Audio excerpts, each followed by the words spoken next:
ബദരീങ്ങളെ തെറിവിളിക്കുന്നവർ, ബദരീങ്ങളെ സാധാരണക്കാരെന്ന് പറയുന്നവർ, മജ്ലിസുന്നൂർ വെറുതെയാണെന്ന് പറയുന്നവർ പഠിച്ചു വെക്കണേ. ആരെയാണടാ നീ വെറുതെ എന്ന് പറയുന്നത്? ആ ബദരീങ്ങളുടെ നേതാവ് ഹബീബ് മുഹമ്മദ് മുസ്തഫ സല്ലല്ലാഹു അലൈഹി വസല്ലമ തങ്ങളാണ്. പ്രവാചകരും ഉൾപ്പെട്ടവരാണ് ബദരീങ്ങൾ.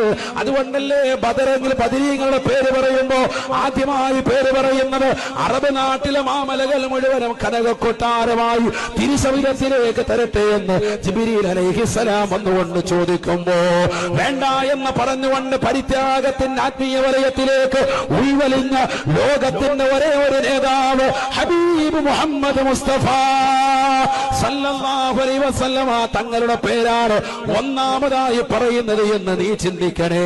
ഏതെങ്കിലും ബിദ്അത്തിന്റെ വക്താക്കൾ ഏതെങ്കിലും കവലയിൽ കൊണ്ട് പ്രസംഗം നടത്തുമ്പോ, ഏതെങ്കിലും വാറോലയിലെ ക്ലിപ്പുകൾ നിനക്ക് ഇട്ടു തരുമ്പോ പരിശുദ്ധ പ്രവാചകനെ തെറിവിളിക്കാനും അധിക്ഷേപിക്കാനും ബദരീങ്ങൾ നിസാരക്കാരാണെന്ന് പറയാനും എനിക്ക് മജ്ലിസുന്നൂർ വേണ്ട എന്ന് പറഞ്ഞ് സദസ്സിൽ നിന്ന് എഴുന്നേറ്റ് പോകാനും വെമ്പൽ കൊള്ളുന്ന ഏതെങ്കിലും മുസ്ലിം അഹ്ലുസുന്നത്ത് വൽ ജമാഅത്തിന്റെ കമ്മിറ്റി ഭാരവാഹികളിൽ അതിൻ്റെതാകുന്ന പ്രവർത്തകരിൽ ഈ ഒരുമിച്ച് കൂട്ടിയതാകുന്ന മുഅ്മിനീങ്ങളിൽ ആരെങ്കിലും ഏതെങ്കിലും ഒരു സഹോദരനുണ്ട് എങ്കിൽ നാളെ ആഖിറം നിനക്ക് നഷ്ടമാണ്, നഷ്ടമാണ്.